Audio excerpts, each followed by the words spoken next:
അടുത്തുള്ള ഒരു ഏജൻസിയിൽ അന്വേഷിച്ചപ്പോ അവര് പറഞ്ഞു IELTS ഒന്നും എഴുതണ്ട, അവിടെ ചെന്നാ മതി, പഠിച്ചാ മതി, വലിയ ശമ്പളമുള്ള ജോലിയൊക്കെ കിട്ടുമെന്ന് പറഞ്ഞു. അതിനവര് ചോദിച്ചത് 30 ലക്ഷം രൂപ. അത്ര പൈസ ഒന്നും ഞങ്ങക്ക് ചിന്തിക്കാൻ പോലും പറ്റില്ല. എന്നിട്ടും ഏതൊക്കെയോ ബാങ്കിൽ കയറി ഇറങ്ങി ലോൺ എടുത്തും ചിട്ടി പിടിച്ചും ആരത്തൊക്കെയോ കടമൊക്കെ മേടിച്ച് അച്ഛനും അമ്മയും അത്രയും പൈസ റെഡിയാക്കി എനിക്ക് വേണ്ടി. എന്നിട്ട് ഞാൻ UK പോയി കുറെ പ്രതീക്ഷകളായിട്ട്.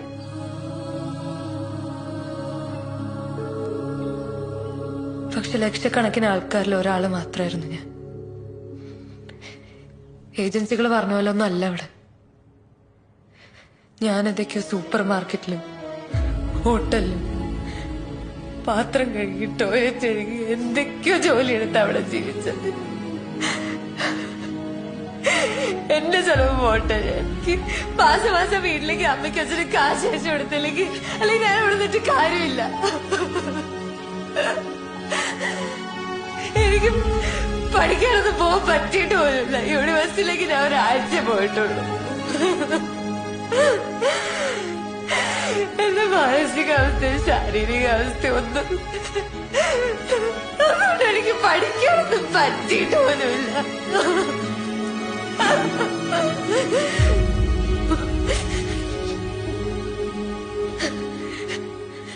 അവിടെ കുറച്ച് മണിക്കൂർ കൂടുതൽ പണിയെടുത്തതിന് സ്റ്റുഡന്റ് വിസയിലുള്ളവരെ ലേബർ സെക്യൂരിറ്റിക്കാരെ ഡീപ്പോർട്ട് ചെയ്യും.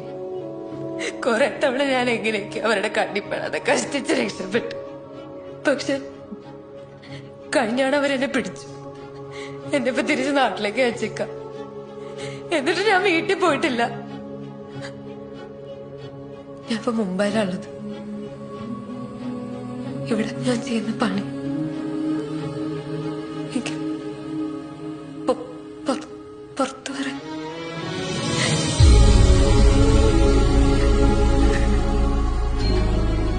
ഞാൻ നിർത്തുക. ഞാൻ അവസാനിപ്പിക്കുകയല്ല. ഞാൻ ആരെയും കുറ്റപ്പെടുത്താൻ വേണ്ടിയിട്ടല്ല ഈ വീഡിയോ ചെയ്യുന്നത്. പക്ഷെ കുറെ സ്വപ്നമൊക്കെ കണ്ട് ഇവിടുന്ന് പുറത്തേക്ക് പോകാൻ പോകുന്ന ആൾക്കാരല്ലേ, അവരോട് എനിക്ക് ഒരു കാര്യം പറയാനുള്ളൂ. പണ്ട് ഇവിടുന്ന് പോയി രക്ഷപ്പെട്ട കുറെ ആൾക്കാരുണ്ടാവും. പക്ഷെ ഇപ്പൊ അവിടെ ഏറ്റവും കൂടുതലുള്ള എന്നെ പോലത്തെ ആൾക്കാരാണ്.